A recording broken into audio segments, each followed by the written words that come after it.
तो हम टाइप शुरू करते हैं। पर्टिकुलर इंटीग्रल हम आज टाइप 3 पढ़ेंगे। कंडीशन डालिए, e to the power ax पढ़ चुके हैं हम, ध्यान दीजिए e to the power ax का पढ़ चुके हैं जब x इक्वल टू इतना हो, ये टाइप फर्स्ट था। टाइप सेकंड में हमने x equal to sine ax या फिर कॉस ax ये पढ़ा।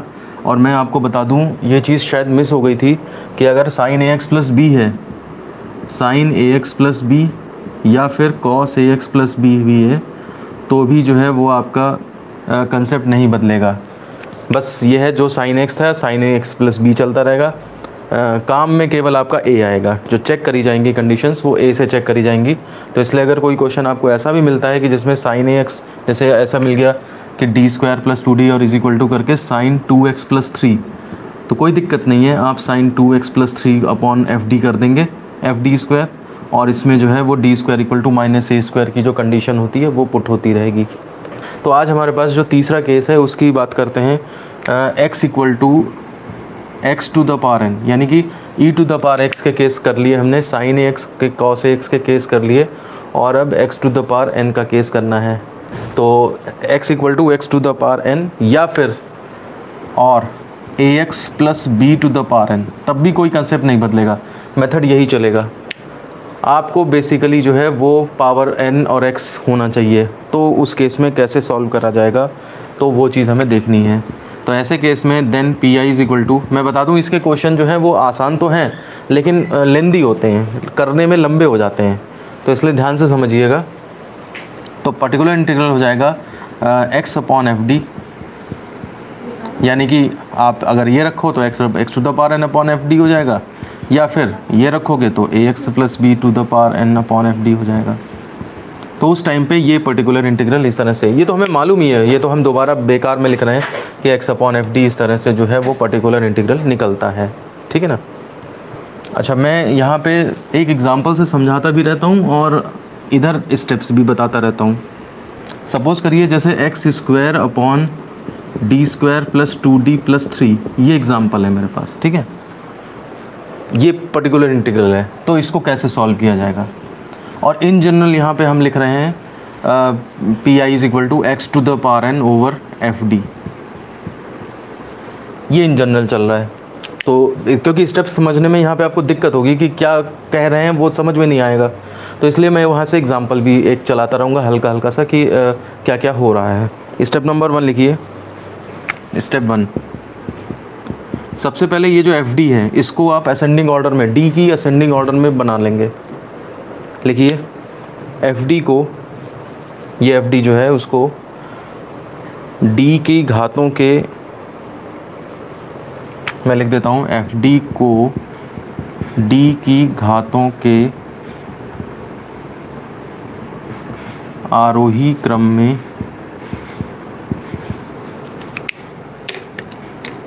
क्रम में सजा लेते हैं। अब इस लाइन का मतलब क्या हुआ, इस लाइन का मतलब ये हुआ कि सबसे पहले जो है सबसे कम पावर वाला डी आएगा, उसके बाद उससे ज़्यादा, उससे ज़्यादा, उससे ज़्यादा, ऐसे। कहने का मतलब ये है कि यहाँ पर हम क्या करेंगे, ये जो D square plus 2d plus 3 है इसे हम 3 plus 2d plus D square करके लिखेंगे अपॉन एक्स स्क्वायर का अपॉन में, समझ गए। सबसे पहले d की पावर 0 वाला टर्म, फिर d टू द पावर 1 वाला टर्म, फिर d टू द पावर 2, ये आरोही क्रम यानी कि असेंडिंग ऑर्डर हो गया। अब इसमें ये पहला टर्म जो है वो 1 बनाना होता है। अभी आपको समझ में आ जाएगा ये सब क्यों हो रहा है। एक्चुअली जैसे हमने कभी कभी नहीं आ जाता था 1 अपॉन डी करके आ जाता था और एक्स स्क्वायर, तो ये इंटीग्रल एक्स स्क्वायर ऐसे करके हो जाता था। यहाँ पे वो सॉल्व उस तरह से नहीं हो पाएगा क्योंकि सिंगल नहीं है, डी स्क्वायर 2d और 3 सब हैं। तो ऐसे केसेस में जो है वो असेंडिंग ऑर्डर में कर लिया। अब क्या करेंगे, इसमें इस तरह से कॉमन लेना है किसी चीज़ को कि पहला टर्म 1 बन जाए। समझ लीजिए, पहला टर्म 1 बनाना है आपको, मतलब 1 plus x to the power n की फॉर्म लानी है। तो अगर आपके पास नंबर है केवल यहाँ पे 3, तो आप 3 कॉमन ले लो। 3 common, 1 plus 2d plus something 2d upon 3, plus D square upon 3, मिले चाहे ना मिले कॉमन आपको लेना है, और सबसे अच्छा तरीका है जो कॉमन लो उससे हर टर्म में डिवाइड कर दो। साफ साफ नहीं दिख रहा है तो आप डिवाइड कर दीजिए, नेक्स्ट स्टेप में सॉल्व कर लीजिए, सबसे सिंपल तरीका है, कोई गलती कभी भी नहीं होगी। अच्छा, अगर मान लिया यहाँ पे ऐसा होता कि 2d प्लस डी स्क्वायर ही होता तो आप क्या करते हैं, 2d ही कॉमन ले लेते पूरा, 1 plus D square by 2d, और फिर सॉल्व करके 2d bracket 1 plus D by 2, ये इस तरह से हो जाएगा। मतलब कुछ भी करना है आपको नीचे, लेकिन एक 1 आ जाए, इकाई आ जाए, ये चीज़ बनानी है। ये आपका स्टेप नंबर 2 है। एक्चुअली हम क्या करेंगे, 1 प्लस एक्स करके फिर ऊपर ले जाके बाइनोमियल खोलनी है, ठीक है ना, ये प्रोसीजर है। तो इसलिए बाइनोमियल अरेंज करने के स्टेप्स भी लिखाए दे रहे हैं ताकि कोई दिक्कत कहीं ना हो, सारा क्वेश्चन आपको जाना पहचाना सा लगे। स्टेप नंबर 2 लिखिए, निम्नतम घात वाले पद को कॉमन फैक्टर के रूप में बाहर निकालें जिससे पहला पद इकाई हो जाए। तो आपका 1 आ गया। अब तीसरा स्टेप लिखिए, स्टेप नंबर 3। ये जो नीचे आपका ये चल रहा है, जो भी आपका ये सब चल रहा है, कॉमन लिया आपने, 1 बना लिया, इसको अब ऊपर ले जाएंगे आप। तो ऊपर ले जाने पे जाहिर सी बात है पावर जो है वो पलट जाएगी, पावर जो है वो माइनस में आ जाएगी, ठीक है ना। तो लिखिए, स्टेप 2 से प्राप्त परिणाम की सहायता से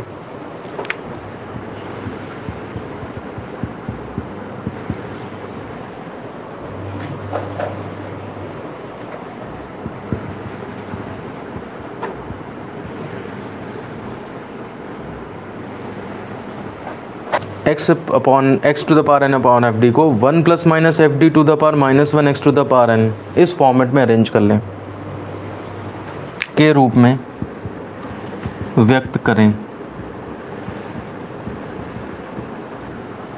मैं आपको बता दूं एक्चुअली होगा क्या यहाँ पे। जैसे मान लिया एक्स स्क्वायर अपॉन इतना आ गया है, तो नेक्स्ट लाइन में 1/3 तो ऐसे रहेगा, और 1 plus 2d by 3 plus D square by 3, ये आपका एफ डी है, और ये चीज़ ऊपर जाएगी पावर -1 और एक्स स्क्वायर, ये इस तरह से 1 प्लस एफ डी की फॉर्म में आ जाएगा। केवल बस यहाँ पे आपको लिखने में देखने में थोड़ा अगर आप हैबिचुअल नहीं है इन चीज़ों के, ये जनरलाइज्ड वे में लिखा जाए, अगर इसके हैबिचुअल नहीं है तो आपको थोड़ा सा टफ लग रहा होगा, लेकिन अगर आप क्वेश्चंस देखेंगे तो आपको पूरी तरह से समझ में हो जाएगा। ये हम लोगों की यही समस्या है कि छोटी क्लास में जहाँ वो जनरल चीज़ आती है या जनरलाइज्ड वे में समझाया जाता है, वो चीज़ वहाँ पे स्किप कर दी जाती है, ठीक है ना। डिफरेंशिएशन स्टार्ट किया जाता है तो सीधे बस x to the power n का डिफरेंशिएशन कि d by D x of x to the power n equal to इतना, बस ख़त्म। ये यहाँ से बस शुरुआत हो गई फिर डिफरेंशिएशन की। सबसे बड़ी मिस्टेक वहीं पे होती है। अब जब डिफरेंशिएशन होता क्या है ये बात पता करनी पड़ती है, या इंटीग्रेशन होता क्या है, तो फिर समझ में ही नहीं आता है। बच्चा उसी क्वेश्चनों में ही खो जाता है, उसे पता ही नहीं रहता लास्ट तक पूरा हो गया क्या हुआ, एरिया और सब वॉल्यूम सब निकल आते हैं, क्वेश्चन सब कर लेंगे, लेकिन क्या हो रहा है ये पता ही नहीं चलता है। तो इसलिए उसका एप्लीकेशन अगर कहीं पे आ जाए तो पता ही नहीं रहता है कि क्या करना है क्या नहीं करना है। तो इसलिए इस फॉर्मेट में इसको व्यक्त करना है। स्टेप नंबर 4 पे आ जाइए। अब देखिए बाइनोमियल से इसे खोलेंगे आप, 1 plus N x plus N into N minus 1 upon factorial 2x square plus 1 ऐसे करके टर्म खोलने हैं। कब तक खोलने हैं? तब तक खोलने हैं जब तक कि x to the power n का डिफरेंशिएशन 0 ना होने लगे। जैसे मैं आपको ये बताऊं कि यहाँ पर जैसे एक्स स्क्वायर है, तो एक्स स्क्वायर को एक बार डी करोगे तो 2x आएगा, 2 बार डी स्क्वायर करोगे अगर इसका तो 2x का भी डिफरेंशिएशन 2 आएगा, लेकिन जब डी क्यूब करने लगोगे एक्स स्क्वायर का तो फिर 2 का भी डिफरेंशिएशन 0 हो जाएगा। तो कहने का मतलब है इसको जब हम एक्सपेंड करेंगे हर वो टर्म आना चाहिए जिसमें डी स्क्वायर तक के टर्म हैं। कहा तो यही जाता है कि डी क्यूब तक खोलो, लेकिन यह है कि क्योंकि डी क्यूब पे 0 हो जाएगा, लेकिन यह है कि कहीं भी ऐसा ना हो कि डी स्क्वायर कहीं छूट रहा है। कई बार होता है कि हम लोग 2 टर्म तक खोला, हमने कहा हाँ इसमें डी स्क्वायर तक आ रहा है, पता लगा तीसरे टर्म से भी डी स्क्वायर आने लगे। तो इसलिए बाइनोमियल को उतने पदों तक खोलना है जिसमें कि आपके डी क्यूब इन्वॉल्व रहें, ताकि जब हम उस ऑपरेटर ये ऑपरेंड को ले जाएंगे अंदर, ऑपरेटर या ऑपरेटर को ऑपरेंड के ऊपर ले जाएंगे तो सब की वैल्यू निकले, बस डी क्यूब वालों के उससे ऊपर वो 0 होने लगेंगे। तो इसलिए डी क्यूब से ऊपर D4 D5 D6 वो सब करने की ज़रूरत नहीं है। उतना आगे तक नहीं बढ़ना है, केवल इतना एक्सपेंड करना है कि जितनी पावर है, जैसे x to the power n, यहाँ पे x टू द पावर 2 थी तो 2 तक एक्सपेंड करिए d स्क्वायर तक, ठीक है ना। 3 पावर होती तो 3 वाले टर्म लाने पड़ते आपको, क्योंकि तब जाके वो 4 होती तो 4 वाले, वो देख लेते हैं क्वेश्चन में ही साइड में हम कि कब तक ये निकालना पड़ेगा हमें, और उतने ही टर्म तक एक्सपेंड कर देते हैं। क्वेश्चंस देखेंगे आपको बहुत आसान लगेंगे, कोई वो बड़ी बात नहीं है, लिखने में बस एक बार समझने में थोड़ी सी वो हमें हो रही है। लिख लीजिए स्टेप नंबर 4। अच्छा, इंग्लिश में ये वाले बच्चे लिख लें कि ये तो लिख ही लिया होगा, बताने की ज़रूरत नहीं है, शायद दिक्कत है तो बता दूंगा, अदरवाइज़ लिखिए स्टेप नंबर 4, लिखिए द्विपद प्रमेय की सहायता से। आप लोग थोड़ा सा ध्यान देना, सार्थक की जो बुक है उसमें यहाँ पे मिसप्रिंट है, यहाँ पे -n लिख दिया है, ठीक है ना। -n ये नहीं, ये x to the power n है, माइनस ये तो -1 ही होगा। नीचे से आप कुछ भी ले जाओगे, d स्क्वायर d4 d6 कुछ भी हो, ऊपर वो ब्रैकेट पूरा जाएगा तो पावर -1 ही बनेगी जा करके, ठीक है। तो थोड़ा सा मिसप्रिंट है, अब ध्यान रखना इस चीज़ को, ठीक है। हाँ लिखिए, द्विपद प्रमेय की सहायता से 1 ± fd टू द पावर -1 को आरोही घातों में nवीं घात तक प्रसार करें। nवीं क्यों? क्योंकि x टू द पावर nवीं है। और बाय द वे वो आप ऐसे ही देखिएगा कि कब मेरा d स्क्वायर 0 हो रहा है, मतलब d³ या d4 d5 0 हो रहा है, वहाँ तक आप एक्सपेंड करोगे। जब आपका एक्सपेंड हो जाए तो फिर ऑपरेटर को ले जाएंगे आप ऑपरेंड पे, या ऑपरेंड को हर एक ऑपरेटर के साथ लगा लेंगे। स्टेप नंबर 5 लिख दीजिए, d की घातों, कैपिटल D की घातों के अनुरूप, कैपिटल D की घातों के अनुरूप अवकलन की क्रिया करें। कैपिटल D की घातों के अनुरूप अवकलन की क्रिया करें। अब देखिए हम एक क्वेश्चन करके देखते हैं, फिर आपके कंसेप्ट जो हैं वो पूरी तरह से क्लियर हो जाएंगे,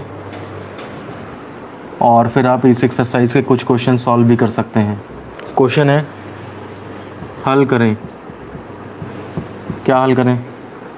d²y/dx2 d²y/dx2 minus d2y/dx2 minus 4y is equal to x², ये मुझे सॉल्व करना है।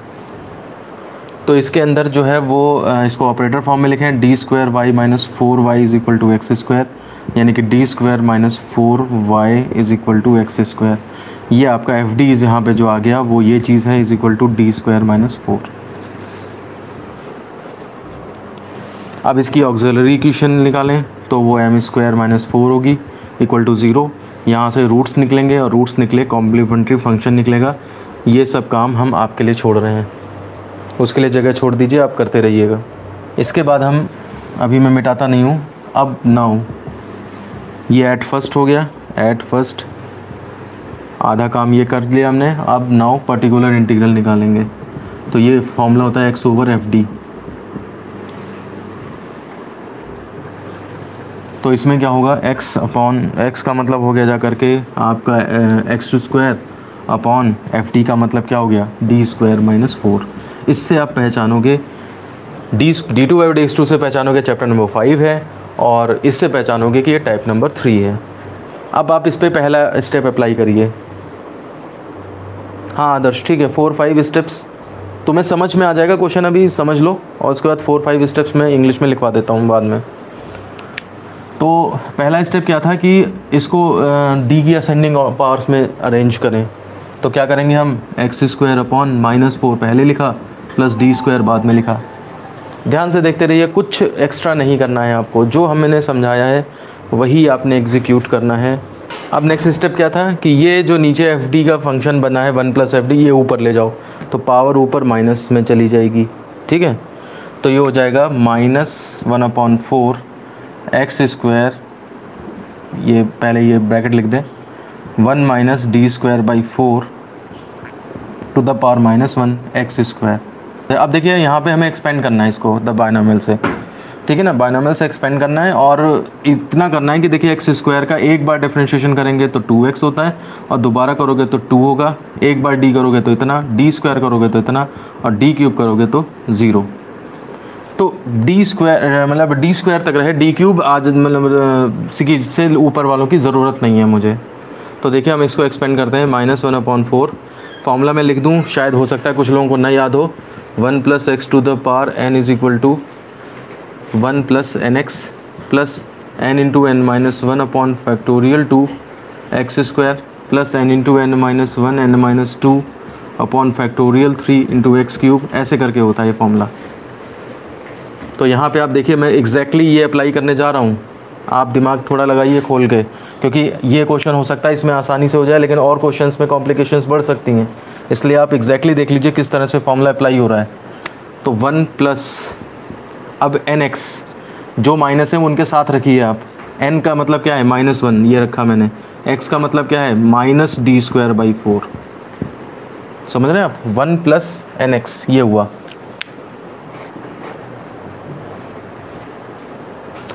अब आप ये देखिए कि जैसे ही मैं plus n into N minus one, वो तो ठीक है, एक्स स्क्वायर जैसे ही करूँगा तो एक्स स्क्वायर का मतलब क्या हो जाएगा डी स्क्वायर बाई 4, और डी स्क्वायर बाई 4 का स्क्वायर यानी कि डी टू द पावर 4, और 4 पे देखिए वो तो 0 हो जाना है। कुछ समझ आ रहा है क्या बोल रहा हूँ? आपको जैसे ही तीसरे टर्म में आभास हुआ कि डी क्यूब भी नहीं आना है बल्कि d4 आना है, आप बस वहीं पर रुक जाओ। और अगर हम उस जो नियम हमने लिखा था, रूल्स लिखे थे पहले स्टेप्स, उसके हिसाब से देखोगे तो वो x to the power n 2 है तो 2 पावर तक जाना चाहिए, लेकिन 2 पावर पे जाके आपका सीधे वो पावर 4 हो जा रही है, इसलिए कोई फ़ायदा नहीं है उसको करने का। मेरी बात आप समझ रहे हैं? मेरी बात आप समझिए, बिल्कुल स्टेप्स पे अगर आप स्टिक रहेंगे तो आप अगला टर्म भी खोल दोगे। यहाँ पे अगला टर्म खोलने से होना कुछ नहीं है, बाद में वो 0 ही होना है। हाँ, अगर इसके अंदर ऐसा होता कि d भी इन्वॉल्व होता, d plus D square by 4 होता, तो मैं स्क्वायर भी करता, क्योंकि उस d के स्क्वायर से स्क्वायर डी स्क्वायर मिलता मुझे और उस d स्क्वायर की वैल्यू आती। समझ रहे हैं? तो इस सिचुएशन पे डिपेंड करता है कि आपको कितने टर्म पे खोलना है। तो प्लस 1 बाकी कर दें, आप ख़त्म मत करें, वो तो इन्फाइनाइट तक जाता है, और इंटू एक्स स्क्वायर। अब इसको सॉल्व कर दें आगे, -1/4। मैंने एक क्वेश्चन इसीलिए लिया है ताकि छोटे से पहले आपको कंसेप्ट समझ में आए, फिर यही चीज़ आपकी देखना अगले क्वेश्चन में जब मैं करूँगा अभी तो कॉम्प्लिकेटेड हो जाएगी जा करके। तो देखिए ये हो जाएगा 1 माइनस माइनस प्लस, यानी कि 1 plus D square by 4 plus so on और एक्स स्क्वायर, ये हो जाएगा -1/4। अब ये ऑपरेटर है पूरा, ये ऑपरेंड है, ये अब मैं अप्लाई कर रहे हैं, यानी कि इसको हर एक के साथ लिख दें, तो x square plus D square by 4 of x square plus so on. अब देखिए -1/4 एक्स स्क्वायर प्लस डी 1/4 और D square of x square क्या होगा, D square of x square कितना आएगा, एक बार डिफरेंशिएट करेंगे 2x, और ये मैंने थोड़ा गलत लिखा है वैसे तो, है ना, D of x square is equal to 2x ऐसे लिखना चाहिए था, वो मैंने उस फॉर्मेट में लिख दिया, D square of x square is equal to 2, ये आपका कितना आ जाएगा 2 आ जाएगा, और प्लस बाकी आगे 0 होते चले जाएंगे प्लस सो ऑन। ये ध्यान से देखिए, कोई टर्म मैंने ख़त्म नहीं करी है, इसके आगे d की पावर ज़्यादा आएंगी और उनके डिफरेंशिएशन सब 0 होते चले जाएंगे। तो अब 0 सब ऐड होकर 0 ही आना है, वो ख़त्म हो जाएगा। यहाँ पर आ जाइए -1/4 अंदर एक्स स्क्वायर प्लस हाफ। अब इसको चाहे ऐसा रहने दीजिए, चाहे इसमें मल्टीप्लाई कर लीजिए, तो ये आपका इस तरह से जो है ये पर्टिकुलर इंटीग्रल निकलता है -1/4 एक्स स्क्वायर प्लस हाफ। ठीक है, ये पी आई निकल आया। अब आप क्या करोगे, क्वेश्चन ख़त्म नहीं हुआ है कि सोचो इतना लंबा कर दिया तो कहीं यही आंसर कर दो इसको, ये केवल आपका पर्टिकुलर इंटीग्रल नहीं है। Equation number second, C F आपका पहले आया था, वो इक्वेशन नंबर फर्स्ट रही होगी। अब आप करोगे complete solution will be y is equal to C F plus P I, C F वहाँ से वैल्यू डालोगे, पी आई की वैल्यू ये डालोगे, और तब आपका कंप्लीट सॉल्यूशन निकलेगा। अब मुझे बताइए कि आपको कहाँ पर समस्या है, लास्ट के 2 स्टेप समझाइए। अच्छा, लास्ट के 2 स्टेप ये हैं, देखो कि यहाँ से 1 प्लस डी स्क्वायर जब आ गया तो मैंने एक्स स्क्वायर को अंदर लाया, तो एक्स स्क्वायर और D square by 4 of x square ऐसे सब में आएगा वो। तो ये तो इतना ही रहा, डी स्क्वायर का मतलब 2 बार डिफरेंशिएट कर दिया, तो एक बार डिफरेंशिएट किया 2x, 2 बार डिफरेंशिएट किया तो 2 बचा बस, और बाकी आगे चूँकि d4 d6 और ऐसे करके आएंगे टर्म, तो वो d4 देखो डी क्यू भी 0 हो रहा है तो d4 तो 0 होएगा ही होएगा, तो इसलिए बाकी सारे टर्म जो हैं आपके 0 होते चले जाएंगे, और आपका बस इतना सा पार्ट रह गया। ठीक है ना, बस इसमें यही गलती होती है कि कहीं ऐसा ना हो डी स्क्वायर कहीं और आ जाए, तो वो मैंने चेक कर लिया था कि अगले वाले टर्म में सीधे d4 ही आएगा। अगर कहीं आगे से डी स्क्वायर बनता है, कभी ऐसा होता है कि 1-2 टर्म और आगे जाओ तो डी स्क्वायर बनने लगे, तो वो फिर उसको भी खोल के रखना पड़ेगा आपको यहाँ पे, मतलब वो ब्रैकेट खोल के और फिर उसमें जो डी स्क्वायर वाला टर्म है वो मिला के, हम अगले क्वेश्चन में देखेंगे शायद इस तरह की चीज़ मिले हमें। तो मैं एक आपको अगला क्वेश्चन देता हूँ, वो आप ट्राई करो, तब तक उसका पी आई ही ट्राई करो। एक्सरसाइज में, अगली एक्सरसाइज में जितने इसके रिलेटेड क्वेश्चन मिले आपको वो ट्राई करिएगा। लिखिए क्वेश्चन है समीकरण D cube minus 3d square, D cube minus 3d square plus 2d plus Y plus 2d into Y into क्या, फिर गलत बोल रहा हूँ, ऑपरेटर ऑपरेंड है, is equal to x square को हल करो। तो आप लोग सी एफ मत निकालिए, केवल पी आई निकालिए। सी एफ के लिए मैं दे देता हूँ आपको 0 1 2 3 रूट आ रहे हैं। सी एफ के लिए जो रूट्स आ रहे हैं इक्वल टू 0 1 2 आते हैं, बाद में कंप्लीट कर लीजिएगा अपना डिटेल में। और पी आई निकालिए आप, जो हमारा मेन फोकस है आज के लिए, वो पी आई निकालिए। मैं बहरहाल आपको वो इस बीच के स्टेप्स बता देता हूँ जो 1 प्लस माइनस एफ डी करके आया है। ये ऐसे आया होगा 1/2d, 2d कॉमन लेना पड़ा होगा। हाँ देखिए इसमें नंबर नहीं है ना कोई, तो 2d का पहले करके फिर 2d कॉमन लिया होगा आपने, और ये आ रहा होगा आपका ऊपर ले जाने पे 1 plus minus 3d/2 plus D square upon 2 और to the power -1 x square, ये आ रहा होगा। अब देखिए आप इसकी पावर जब 1 प्लस एन एक्स करोगे केवल, तो उसमें d और d स्क्वायर आएंगे, ठीक है, ये आ गए, दोनों यूज़ हो जाएंगे। और जब आप इसकी पावर 2 करोगे स्क्वायर, होल स्क्वायर, तो देखिए उसमें से भी जो है वो d स्क्वायर का टर्म निकल के आएगा, इससे निकल के आएगा।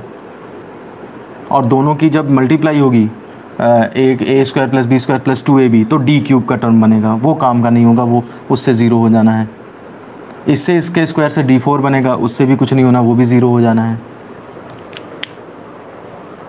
तो ये आपका एक्स स्क्वायर मतलब 1 plus N x plus N x N into N minus 1 upon factorial two x square, वहाँ तक खुलेगा जा करके। मैं जो बताना चाह रहा हूँ वो समझ में आ रहा है आप लोगों को कि कैसे कहाँ तक खोलना है। इस वाले में देखिए डी और डी स्क्वायर दोनों हैं, तो केवल जब आप सिंगल वैल्यू रखोगे तो डी और डी स्क्वायर आ जाएंगे, स्क्वायर करोगे तो उसमें से डी स्क्वायर ये निकलेगा जा करके, तो इसलिए आपको स्क्वायर तक खोलना है जा करके। हाँ ठीक है, अच्छा तुमने यहीं पे रोक दिया था, ठीक है। तो उस हिसाब से फिर बायनॉमियल एक्सपेंड करके और फाइनल आंसर जो आ रहा है मैं आपको लिख देता हूँ। फाइनल आंसर एक्चुअली जो बाद में आएगा ना, उस पर इंटीग्रल भी अप्लाई होगा, 1/2d है ना, तो ये इंटीग्रेशन भी अप्लाई होगा। और ये फाइनली आपका आता है जा करके, बल्कि ऐसा करेंगे कि 2d से पहले मल्टीप्लाई कर दीजिए। जब आप एक्सपेंड करोगे ना 2d से इसमें पहले ही मल्टीप्लाई कर देना, बाद में मत करना। जो जैसे अंदर खुलेगा तो 1 प्लस एफ डी और 2d/3, और ये 2d पहले ही मल्टीप्लाई कर देना, तो वहाँ पे तो d आ जाएगा अपॉन में, और यहाँ से गायब हो जाएगा, बाकी जगह 1/d और 1/d स्क्वायर फिर ऐसे आने लगेंगे, मतलब बाकी जगह जो है एक पावर कम होने लगेगी, d स्क्वायर ऐसे करके। तो जब आप मल्टीप्लाई करोगे तो यहाँ पर तो एक्स स्क्वायर का इंटीग्रल हो जाएगा, और बाकी ये एक्सपेंड करने के बाद जब 2d dd पावर आएंगी तो ये 1/2d से अंदर मल्टीप्लाई कर देंगे, तो एक यहाँ पे 1/2d आ जाएगा, बाकी सब में से dd एक कम हो जाएगा। और जब एक्स स्क्वायर को आप अंदर लाओगे तो पहले वाले टर्म के साथ जब 1/d के साथ आप करोगे ऑपरेट, तो वो इंटीग्रल होगा जा करके उसका। यस सर करवा दीजिए, ठीक है। तो देख लो फिर, थोड़ा कोई ज़्यादा बड़ा वो ऐसा नहीं है क्वेश्चन, कर ही लेते हैं इसको। यहाँ से आगे हिंट ले लेते हैं थोड़ा सा। देखिए आप 1/2d करोगे इसको, अंदर 1 plus N into N x, n मतलब -1 और x मतलब ये -3d/2 plus D square upon 2, कोई शॉर्ट करने की ज़रूरत नहीं है, प्लस n -1 n -1 यानी कि -1 अपॉन फैक्टोरियल 2 एक्स स्क्वायर यानी कि -3d/2 plus D square by 2 whole square and plus so on कर देंगे हम इंटू एक्स स्क्वायर। ठीक है, अब इनकी पावर्स खोल लीजिएगा, आप अरेंज कर लीजिएगा। ये -1 और -2, फैक्टोरियल 2 से फैक्टोरियल 2 कटा और माइनस माइनस प्लस हो जाएगा। ये आप डिटेल में अपने हिसाब से देखिएगा। मैं आगे की लाइन लिख देता हूँ, ये जो सॉल्व होके अंदर आ रहा है वो लिख देता हूँ। 1/2d अंदर आ रहा है 1 plus 3d/2 plus 7d²/2 plus 15d³ 8 x square. ये ऐसे करके आएगा जब आप सारे टर्म मिला लोगे यहाँ पे ला करके, जो ये होल स्क्वायर खोल के फिर d यहाँ से आ रहा है, d² आ रहा है तो d² वहाँ से आएगा, वो ऐड वैड करके और सब मिला के आपने फाइनली आपका d² d³ ऐसे करके आएगा। अब आप क्या करोगे, इस 1/2d में से ये 2d अप्लाई कर दोगे अंदर, तो ये हो जाएगा आपका 1/2d plus 3d upon 2 into 2d plus 7d² upon 2 into 2d plus 15d cube upon D cube इसलिए लेना पड़ा ना क्योंकि डी बाहर था, एक एक तो पावर कम होनी थी, इसलिए क्यूब का भी फंक्शन इन्वॉल्व होना पड़ा। अगर आप छोड़ देते उसको तो फिर d² यहाँ से भी तो बनेगा अभी एक पावर कट करके 8 इंटू 2d, ठीक है ना, प्लस सो ऑन और x²। तो ये आपका आएगा जा करके, ये ब्रैकेट स्टार्ट है ना। अब इसको ऑपरेट कराएंगे आप तो 1/2d x² प्लस यहाँ से डी कटा 3/4 सिंपल x² बचा प्लस 7/4 सिंगल d 7/4d और उसके साथ x² plus 15/16 d² plus so on x² और प्लस आगे भी सो ऑन होगा। अब जब डिफरेंशिएशन अप्लाई होगा तो ये 1/2 इंटीग्रल x² dx हो गया, ये 3/4 x² हो गया, 7/4 ये 2x हो गया प्लस 15/16 इस ये आपका x² का 2 बार यानी कि 2 हो गया और आगे के 0 0 होते चले गए। ब्रैकेट लगाने की ज़रूरत ही नहीं थी, जब शुरू नहीं हो रहा ब्रैकेट तो ख़त्म भी नहीं होगा। x² तो अप्लाई कर दिया है ना हमने, ठीक है।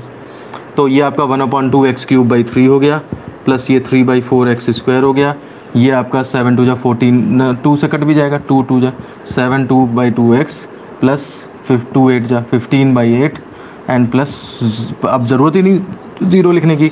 इसमें आप देखिए बस यही आंसर हो जाएगा, इसको 6 और कर दीजिए, इसको ये आंसर हो जाएगा आपका। अब बताइए कर लेंगे आप लोग एक्सरसाइज में से कुछ क्वेश्चंस। इस एक्सरसाइज में अभी के लिए आप 1 2 3 4 5